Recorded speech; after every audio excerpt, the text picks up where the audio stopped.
تو نبی کریم صلی اللہ علیہ وآلہ وسلم تشریف فرما تھے،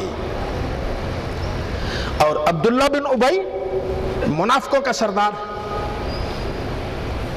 جو منافقین کا سردار ہے، اس نے کوئی نامناسب بات کہہ دی۔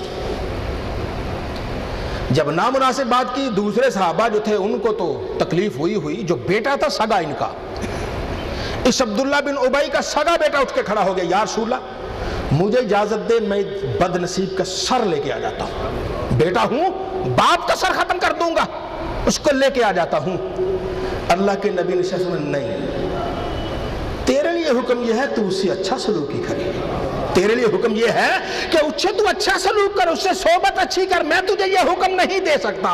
یہ ہمارا دین، یہ ہمارا اسلام ہے کہ کوئی حکم ایسا نہیں دیتا کہ باپ کو اذیت دی جائے، چاہے وہ کسی مسلک کا ہو، کسی تعلق کا ہو، کسی مذہب سے اس کا تعلق ہو، چاہے مشرکی ہو، باپ کو اذیت دینے کی اجازت نہیں ہے، اس کے ساتھ حسن سلوک ہی ہوگا، اچھا برتاؤ ہوگا۔ وہ تمہارے ماں باپ ہے تو ماں باپ سے حسن سلوک کرنے والا، اچھا برتاؤ کرنے والا اللہ تعالیٰ کی رحمتوں سے مالا مال ہوا کرتا ہے۔ اور حضرت ابو سعید خدری رضی اللہ تعالیٰ عنہ آپ آئے، آپ فرماتے ایک آدمی اس نے یمن سے ہجرت کی اور مدینہ طیبہ آ گیا،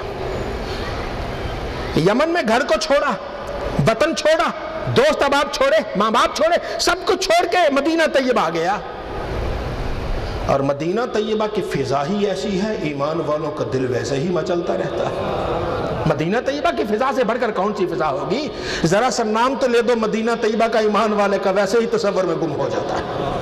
مدینہ طیبہ کا نام، وہ مدینہ طیبہ ہجرت کر کے آ گیا، عرض کی یا رسول اللہ میں نے ہجرت کی ہے، مجھے ہجرت کا ثواب؟ فرمایا ہاں، تو نے شرک کو ترک کر دی، اللہ نے تجھے ہجرت کا ثواب عطا کر دیا ہے۔ اب جہاد ہے، جہاد کرنا ہے تو جی بسم اللہ۔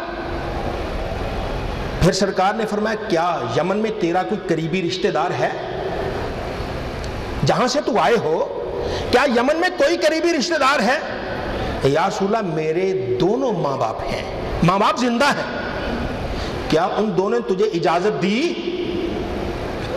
یا رسول اللہ اجازت تو انہوں نے نہیں دی، انہوں نے مجھے اجازت نہیں دی۔ فرمایا واپس لوٹ جاؤ، ان دونوں سے اجازت لو، اگر وہ تجھے اجازت دے دے تو جہاد کرو، اگر وہ اجازت نہیں دیتے تو ان کی ہی خدمت کر لو، رب تعالیٰ اجر و ثواب عطا فرمانے والا ہے۔ تو ماں باپ کی خدمت کرنے والا محروم نہیں رہتا۔ اور جوانوں، اور جن کی مائیں زندہ ہیں، جن کے باپ زندہ ہیں، ان کے سروں پر سایہ بھی قائم ہے، یہ سایہ اللہ کی نعمت ہے، آؤ ان کی خدمت کر لو، ان کو راضی کر لو، جو ان کو راضی کر لیتا ہے دونوں جہاں کی نعمتوں سے مالا مال ہو جاتا ہے۔ حضرت عبداللہ بن عمر رضی اللہ تعالیٰ فرماتے ہیں ایک آدمی آیا